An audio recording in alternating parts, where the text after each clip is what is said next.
ये पचवीगन का समय हमारे यहाँ कहते हैं कि आंवला नवमी गोपाष्टमी से लेकर पूर्णिमा तक ये पचवीगन का कार्य चालू हो जाता है कि इन 5-7 दिनों में जो भगवान की भक्ति हो सकती है, जो भगवान का स्मरण हो सकता है, जो भगवान की पूजन हो सकती है वो करो और अपने जीवन को सार्थक बना लो, अपने जीवन को आनंदित बना लो। शिव पुराण वही की वही है, बस उसका थोड़ा सा विषय हर कथा में बदला जाता है।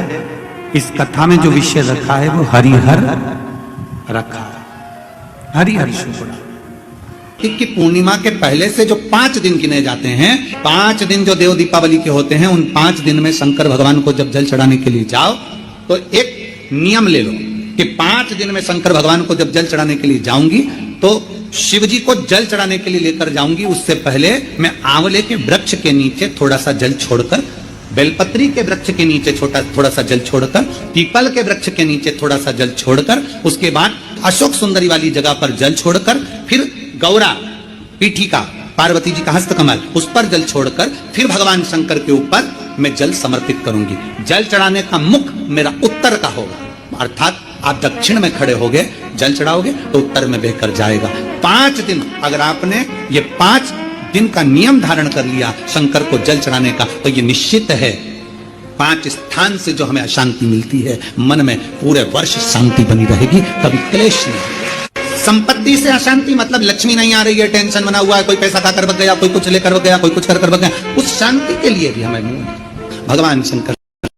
तो कार्तिक की पूर्णिमा के पहले से तो ये निश्चित है 5 स्थान से जो हमें अशांति मिलती है, मन में पूरे वर्ष शांति बनी रहेगी, कभी क्लेश नहीं।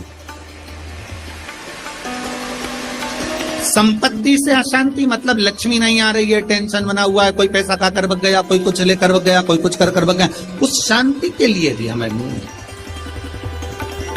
आंवले का वृक्ष, बेलपत्र का वृक्ष, पीपल का वृक्ष, अशोक सुंदरी का स्थान, माता पार्वती जी की पीठिका अर्थात हस्तकमल, और फिर दक्षिण में खड़े होकर शंकर के शिवलिंग को जल चढ़ाना, उत्तर की ओर जल बहकर जाना, भगवान शंकर से अपने मन की कामना करना। 5 दिन कार्तिक के महीने में पचवीगन में जो हम शंकर को जल चढ़ाते हैं, ये हमें भगवान शंकर की ऐसी कृपा होती है कि हमारे शिव की पंचायत के 5 देव हमारे 5 जगह से आने वाली अशांति को रोक देते हैं और हमें शांति प्रदान करते हैं, सुख प्रदान करते हैं। पचवीगन के 5 दिन शिव पंचायत के 5 देव हमारे 5 जगह से आने वाली अशांति को रोकने का प्रयास करते, रोकने का प्रयास, सुख का अनुभव करा दे। स्मरण रहे, संसार से, संपत्ति से और संबंधों से शांति की अनुभूति नहीं है। संबंध भी हमको अशांति देते, किसी ने कुछ कह दिया मन अशांत हो गया, किसी ने कुछ बोल दिया मन अशांत हो गया, कहीं किसी ने कुछ कहा अपन घर से निकल कर चले गए मन अशांत हो गया। अच्छा, जरा सा विवाद हुआ लोग घर छोड़कर चले जाते हैं, हमको ये समझ में नहीं आता कि घर में तुम रहकर भी शांति का अनुभव नहीं कर पाए तो क्या क्षिप्रा जी के तट पर जाकर, गंगा जी के तट पर जाकर, नर्मदा जी के तट पर जाकर, किसी तीर्थ में जाकर, सबको छोड़कर अकेले घर से निकलकर, घर के बाहर जाकर क्या तुम्हें शांति मिल जाएगी? जम के बोलो जरा, नहीं मिल सकती। घर छोड़कर शांति का अनुभव नहीं हो सकता। कार्तिक महीने में अनायास भूल से भी यदि कहीं शिवालय में 5 दीप दान हो जाते हैं तो वो कार्तिक के महीने का करा हुआ दान अजर और अमर हो जाता है, अजर।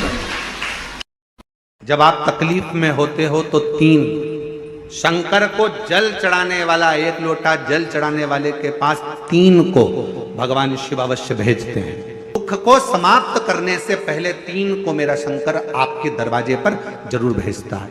पहले नंबर पर मां आद्य शक्ति दुर्गा को आपकी पड़ोसन के रूप में, आपके रिश्तेदार के रूप में, आपके कुटुंबी के रूप में, आपके संबंधियों के रूप में, किसी ना किसी के रूप में आपके पास भेजकर बोलेंगे, क्यों घबराती हो, क्यों चिंता करती हो, क्यों टेंशन लेती हो? मैंने सुना है कथा में बाबा ने ये बताया था, कहेगा धीरे से सामने नहीं आएगा तो सुंदर स्वरूप धारण कर कर स्वप्न में आकर कहेगा। ऐसा लगेगा कोई तुम्हें जगा कर कह रहा है कि तू घबराना मती, तू ये कर लेना, समझ लेना मेरे बाबा ने अपनी अर्धांगिनी पार्वती को तुम्हारे पास भेज दिया। भृंगी दूसरे नंबर पर जाता है, उसका काम क्या है? तो कहा भृंगी कभी भी सामने अपने प्रतिबिंब से नहीं आता, किसी का स्वरूप धर कर नहीं आता। भृंगी आपके हृदय में आकर भीतर से बोलने का प्रयास करता है। दूसरे नंबर पर भृंगी आपके मन की वाणी को शिव तक पहुंचाने का प्रयास करेगा। और तीसरे नंबर पर भगवान शंकर अपने भक्त का दुख हरने से पहले तीसरे नंबर पर भेज देते हैं अपने नंदीश्वर को, अपने नंदी गण को मेरे शिव भेजते हैं। नंदी का काम क्या है? जैसे ही नंदी आता है, कोई व्यक्ति के रूप में, किसी रूप में, किसी फोन के रूप में, किसी कॉल के रूप में, किसी पत्र के रूप में, किसी मैसेज के रूप में, जब नंदी तुम्हारे घर में प्रवेश करता है तब वो तुम्हारे रास्ते को क्लीन कर देता है, रास्ते को साफ कर देता है, उसको मार्ग को प्रशस्त कर देता है। आंवला नवमी से जो क्रम पंचमी का चालू होता है, पूर्णिमा तक, वैकुंठ चतुर्दशी के क्रम तक, उसका जो महत्व, इन कार्तिक महीने में दो वस्त्र का विधान है, एक पीले कलर का वस्त्र और एक लाल कलर का वस्त्र। लाल वस्त्र अगर कार्तिक महीने में तुलसा महारानी पर ओढ़ाया जाता है और वही वस्त्र बाद में रख लिया जाता है संभाल कर, तो उस घर में किसी कर्म गति के कारण भी अगर अपशब्द निकल रहे होते हैं तो वो अपशब्द वो वस्त्र रोक लेता है, वो वस्त्र रोक। कौन सा वस्त्र? लाल वस्त्र, पीला वस्त्र। इन 5 दिन में अगर तुलसा महारानी को चढ़ाया जाता है और उसको रखा जाता है तो जिस नारी के गर्भ से संतान नहीं भी हो रही होती है, उसके कक्ष में अगर वो वस्त्र कुछ दिन तक रखा रहता है तो ये निश्चित आती है कि गर्भ ठहरता जरूर है। ये पीले वस्त्र की और लाल वस्त्र की महत्वता कार्तिक महीने में। अब कई माताएं कहती हैं कि हमारे पास में लाल वस्त्र नहीं है, हमारे पास में इतना नहीं है, तो लाल कलर का लच्छा भी तो आता है, नाड़ा, बोलो आता है कि नहीं आता? लाल तुम्हारे घर में सिलाई करने का लाल कलर का धागा तो होगा ना कि नहीं होगा? लाल कलर का लच्छा तो होगा, नहीं होगा सफेद कलर का धागा तो होगा, उसको कंकु में लाल कर, पर उस वस्त्र की महत्वता को हम समझें। जैसे बांस की पिटारी में, ये तो तुम लोगों की परिभाषा है, आजकल की माताएं तो सुहाग का सामान प्लास्टिक की टोकरी में रख कर देती है, पर हमारे यहाँ नहीं लिखा कि प्लास्टिक की डलिया में सुहाग की सामग्री दो। हमारे यहाँ कहा कि जो वंश बढ़ावे, जो वंशकार होते हैं ना, बांस बनाने वाले होते हैं, वंशकार होते हैं, इनको तो तुम्हें रोज धन्यवाद देना चाहिए। जो बांस का टोकरी बनाते हैं, सुपड़ा बनाते हैं, बांस का सामान बनाते हैं। आज भी विवाह में हमारे यहाँ मंडप भी बांस का होता है। इस दामोदर मास में, इस कार्तिक के महीने में जो हम भगवान शंकर की आराधना करते हैं, जैसे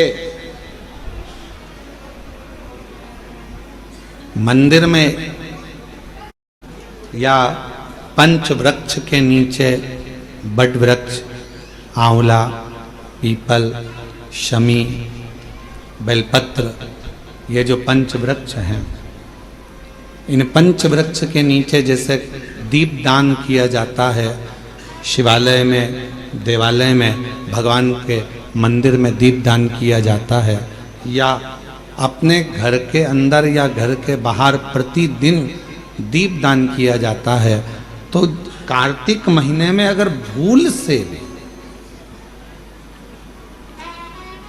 कार्तिक महीने में अनायास भूल से भी यदि कहीं शिवालय में पंच दीप दान हो जाते हैं तो वो कार्तिक के महीने का करा हुआ दान अजर और अमर हो जाता है, अजर। तो आज बाती का महत्व क्या है? दीपदान का महत्व क्या है? दीपदान का महत्व किसको कहते हैं?